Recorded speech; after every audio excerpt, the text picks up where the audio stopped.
তারা অবশ্যই ক্যাম্পাসের শিক্ষার্থী বিভিন্ন সংগঠনের সংগঠনের কাজ করছে, তারাই মত সৃষ্টি করেছিল সেদিন। ডাকসু কিন্তু 2019 সালে একটা ফ্যাসিস্ট সরকার আমলে নির্বাচিত হয়েছে, তো সেখান থেকে বিবেচনা আনলে দেখা যায় যে তাদের ওটা মনে হতে পারে যে একটা দলকে কেন্দ্র করে। আমি বিশ্বাস করি এইবার আসন্ন ডাকসু নির্বাচন 2025 সালে যেটা অনুষ্ঠিত হবে সেটা কোনো দল মত নির্বিশেষে থাকবে না। যিনি নেতা হবেন তিনি প্রত্যেকটা শিক্ষার্থীর চাহিদাকে, তাদের বিভিন্ন রকমের যে মত, তাদের যেই চাহিদাগুলো সেগুলোকে নিয়ে কাজ করবে, তাদের যে সমস্যাগুলো সেগুলো নিয়ে কাজ করবে। দেখেন, আমাদের যে যারা নারী পদপ্রার্থী আছে তাদেরকে নিয়ে বিভিন্ন রকমের কিন্তু ব্যাশিং করা হচ্ছে তাদের চারিত্রিক বিষয়গুলো নিয়ে। এছাড়া আমাদের বিভিন্ন অন্যান্য যারা পদপ্রত্যাশী বা পদপ্রার্থী তাদেরকে নিয়েও করা হচ্ছে।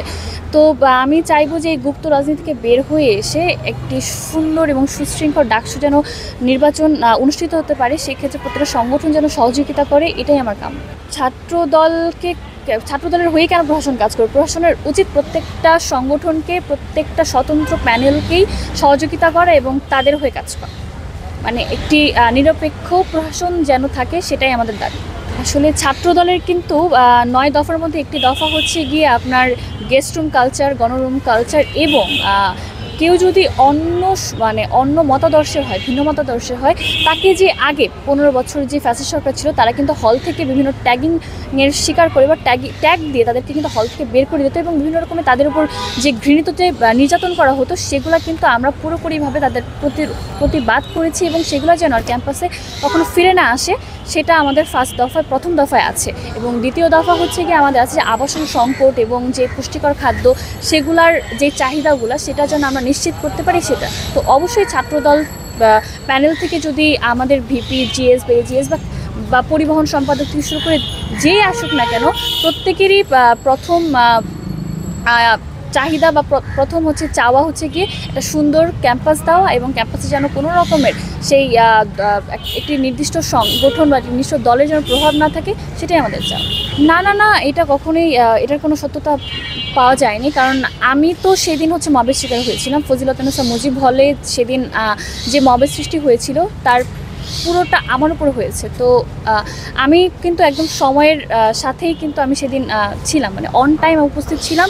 কিন্তু যারা সাধারণ শিক্ষার্থীরা বিভিন্ন সংগঠনের ছিল, গুপ্ত সংগঠন, মানে তাদেরকে এমনভাবে তারা নিজেদেরকে প্রকাশ করে যে তারা মনে হয় কোনো গুপ্ত রাজনীতি করছে বা গুপ্ত সংগঠনের সাথে আছে।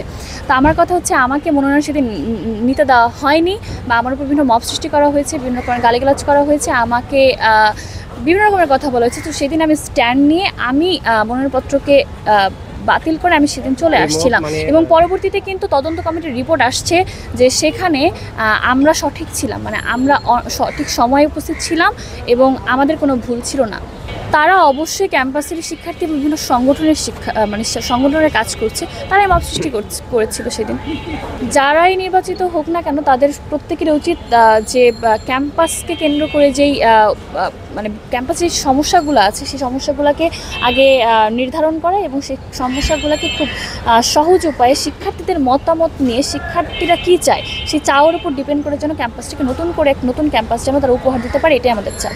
আচ্ছা, আমি যেহেতু হল সংসদে দাঁড়াচ্ছি জিএস পদপ্রার্থী হয়ে এবং আমি প্রথম বর্ষ থেকে হলে থাকি, তো আমি অবশ্যই চাবো, আমি প্রথম থেকে হলে যেই সমস্যাগুলো দেখেছি, আবাসন থেকে শুরু করে খাদ্য থেকে পুষ্টিকর খাবারের যে অভাব, তাছাড়া তারপর গেস্ট রুম যে কালচারটা ছিল, সব কিছুকে আমি চাই যে বিলুপ্ত করে নতুন এক হল উপহার দিতে, যেখানে প্রত্যেকটা শিক্ষার্থী তাদের যে চাওয়া ছিল সেগুলো যেন তারা খুব সহজেই পায়।